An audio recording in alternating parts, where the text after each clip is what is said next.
Hey, good morning. It's Keith. Yeah, it's a nuts and bolts video that's like kind of hopefully straight up, no talking, digressions or anything. This is a simple documentation of my liver gallbladder cleanse and total purification program, which is I'm not gonna go through the whole thing because it's gonna sort of develop as I go. I have a basic idea of what I want to do. So let me flip this around so I can look at nature and talk. Oh, okay, so here we go.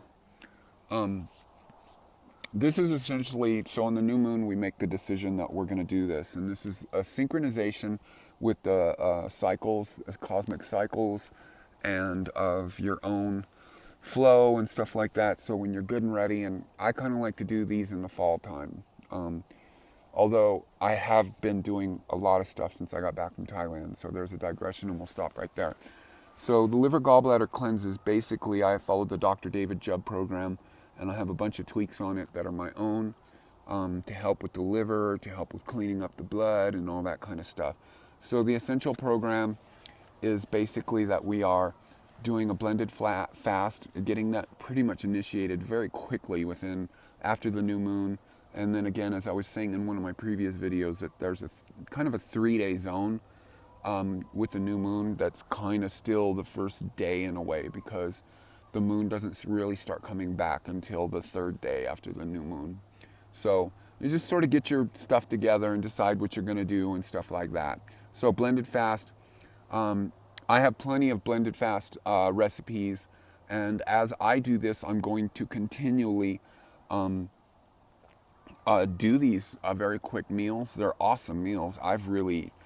My first blended fast was, geez, long time ago, and I've done them for like almost 6 months, and they're really good. And you can actually be quite sedentary, and which I don't recommend anymore.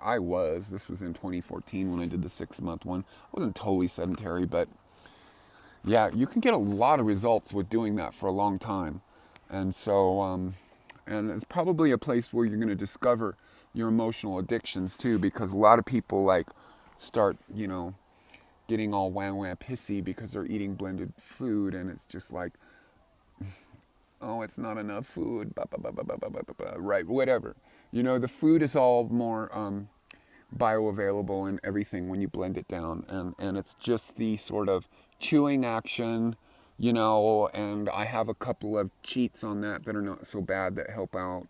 We'll discuss that as we go along, but you're going to discover your food addictions, and if you can't do this, you're going to find out what they are, and that's good when you find out stuff about yourself, and then you can correct them. You don't need to get down on yourself. That doesn't work in the least, and I've come a long way, and in this whole process, I'm going to talk about it. So we had the blended fast, and then initially, when we trigger the gallbladder release, and you don't even have to do this. I've done blended fasts. The one I did in 6 months, I did not culminate it with a liver gallbladder cleanse. I just did it because I didn't need it, because I've been on this program for so long that I was just at a point where it wasn't happening, and there's no point in doing a liver gallbladder cleanse if you're not getting anything to come out, So some people can do them over and over and do 20 of them, and they're still getting stuff coming out. And the stuff is recognizable because it looks like antifreeze, basically. It has this sort of glistening yellow-green sort of color, and that's the bile that one of those people there secrete, the gallbladder or the liver. I'm not sure which one, or they might do it together. The gallbladder is basically the trash can for the liver. And people that don't ever get your gallbladder taken out, do these first. Don't let medical science do stupid crap to you. So the blended fast, the essence of this, and then after, when you're getting into that full moon phase, you trigger diarrhea with magnesium. I prefer the ancient minerals. You just take a good heaping tablespoon of that stuff, and you put it in water, and you stir it up really good, and down it goes. And you stay at home, and you stay near a toilet, because out it comes. And it's kind of helpful if maybe you do that. And if you have problems with dehydration, it's really not a good idea to do this more than once. Just maybe throughout You can work with CalMag or something like that. Like that's a product. I don't know if it's that great, but just get a magnesium product also. The ancient minerals, the one that you're going to do when you're triggering the liver gallbladder cleanse, that's using the salt. Some people use Epsom salts. I don't think that's really clean. It's kind of like, I don't think it's therapeutic. That's for like bathtubs, basically. So yeah, so we stay near the toilet on that day or near the house, cancel the job, all that kind of stuff. Cancel the work on that day. Don't quit your job unless you really want to. And then we down 1 cup of lemon juice, fresh, and 1 cup of olive oil. And different people say to drink them separately. I drink them blended. And then you pretty much go straight to bed. There's a couple other ads in there, which I think I might do this time. Of before you drink it, you put you do the whole castor oil pack thing. I'll discuss that later as we go, and I'll try to put the. I will put this together as a whole playlist. All of this stuff in here. I'm trying to get a little more responsible with just being proper. I know my whole channel is chaotic, but people know there's information here. I'm not going to explain for the fact that I'm high on content and low on production value and organization. Yeah. So then in the morning, you wake up and you trigger that diarrhea again.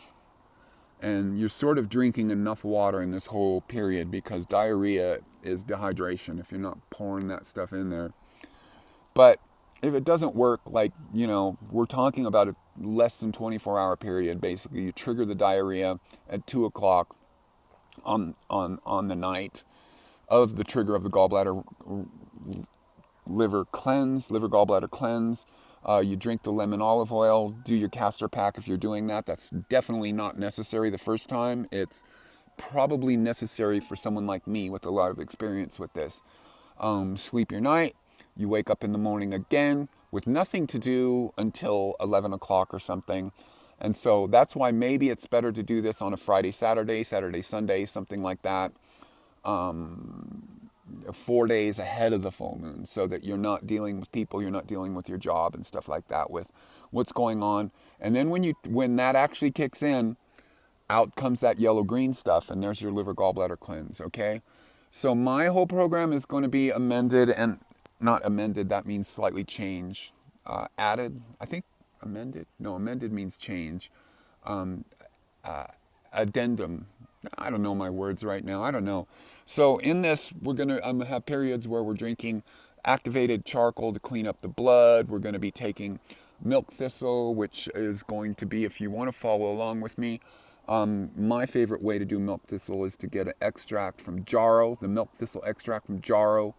It is like a good 14-to-1 extract, and milk thistle is like the ultimate support for the liver. And in general, if you only want to do milk thistle, you're going to still get benefits from this.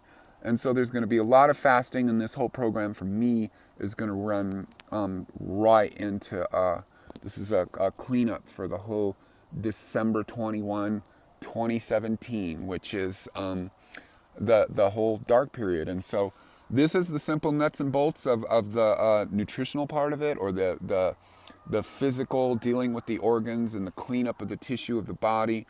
We're going to do some enemas in there, which are good. They don't need to be done at any specific times. But in general, I'm going to talk about the politics, the ins and outs of what I've heard about from all of my friends who've done this and stuff like that. So in this 3-month period, that's what it is now. I'm moving along with this new moon in Virgo, Mercury retrograde, eclipse season of making big commitments, because it's a good time to make big commitments. Do it. And so yesterday I was just thinking, I'm going to do this and this, and I'm going to do my Vipassana. This is my third go at this video. So the Vipassana, that's a 10-day meditation silence thing that you go to a Buddhist retreat for. I've already applied for one in 29 Palms. at a we'll talk about that. That's another subject. This is about the slight thing of where this morning I decided I'm riding the wave. I'm staying away from technology, and I'm doing a 3 month like hardcore freaking reinvention of everything, of all my cells, of all my consciousness. It is a total symbiosis, and basically, basically, come the dawn of 2017, we are going to become somebody else. I'm going to become somebody else, and hopefully I can discover some new friends, and some of my long and loyal friends, maybe they'll follow me and we'll discover our new selves. Okay, this is a short one for me. Hey, it's Keith, Liverawkstar. Support me by supporting my music. Links in the drop down for my music. Secondculture.bandcamp.com, second-culture.com. Yeah. And some 2 links to Tom Lesher, Kaipacha, for the lowdown on the astrology, and also to Tim from Rosalila Healing. They're very similar but very different, and they're my favorite astrologers on YouTube. So it's a good place to like sort of take notes with like what they're telling you and with what you're feeling, so that you can get deeper into the whole like thing that is way bigger than what we think we know. All right, bright blessings. I love you.